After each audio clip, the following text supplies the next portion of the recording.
आज मैं सेमीकंडक्टर के थर्ड पार्ट में डिफरेंस बिटवीन कंडक्टर, इंसुलेटर और semiconductor on the basis of energy bands discuss करने जा रही हूँ. In last class we have seen that how energy bands are formed in solids and what are valence and conduction bands. So हम आज की class में इनके बीच का डिफरेंस देखेंगे on the basis of their energy bands. Conductor से start करते हैं. जो कंडक्टर है उसकी एनर्जी बैंड डायग्राम होता है. कंडक्टर या मेटल जो भी हम बोलते हैं उसे, दोनों एक ही है. तो जो एनर्जी बैंड डायग्राम होता है मेटल का, उसमें ऐसा होता है कि जो कंडक्शन बैंड है और वैलेंस बैंड है वो पार्शियली फील्ड होते हैं इलेक्ट्रॉन से, या हम ये भी कह सकते हैं कि कंडक्शन बैंड और वैलेंस बैंड ओवरलैप कर जाते हैं. सो उस केस में क्या होता है, कंडक्टर्स के केस में जब वैलेंस बैंड और कंडक्शन बैंड आपस में ओवरलैप कर जाते हैं तो वहाँ पे कोई भी एनर्जी गैप उनके बीच में नहीं होता है. तो जो भी इलेक्ट्रॉन्स वैलेंस बैंड में होते हैं वो ईजिली कंडक्शन बैंड में मूव कर जाते हैं. इस वजह से वहाँ पे इलेक्ट्रॉन्स आ जाते हैं कहाँ पे, कंडक्शन बैंड में, और वहाँ पे ईजिली इलेक्ट्रॉन्स आ जाते हैं. इस वजह से वहाँ पे बहुत ईजिली कंडक्शन हो सकता है.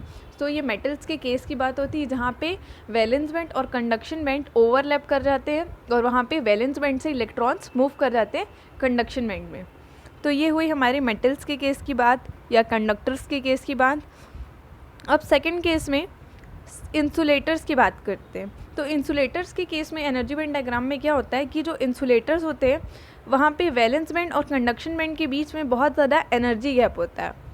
एनर्जी गैप जो होता है बहुत ज़्यादा हो जाने की वजह से जो इलेक्ट्रॉन्स वैलेंस बैंड में हैं वो कंडक्शन बैंड में मूव नहीं कर पाते हैं, और इस वजह से कंडक्शन बैंड पूरा एम्प्टी होता है और वहाँ पे किसी भी टाइप का इलेक्ट्रॉन अवेलेबल नहीं होता है. तो इस केस में कोई भी इलेक्ट्रिकल कंडक्शन पॉसिबल नहीं है. डेट्स वाई इंसुलेटर्स है low conductivity and high resistance.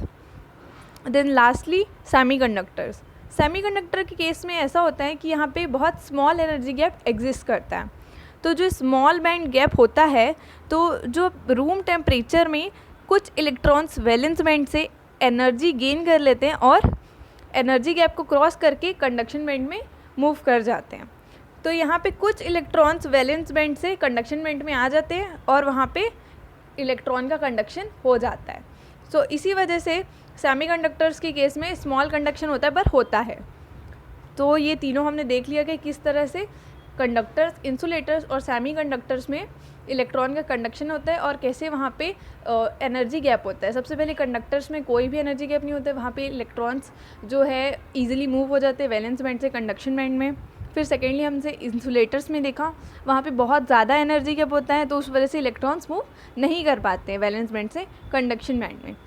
और थर्ड केस में यहाँ पे बहुत स्मॉल एनर्जी गैप होता है तो कुछ इलेक्ट्रॉन्स जाके कंडक्शन बैंड में मूव कर जाते हैं और वहाँ पे स्मॉल कंडक्शन पॉसिबल होता है. सो आज की क्लास में इतना ही. In next video we will see the intrinsic and extrinsic semiconductor. Thank you.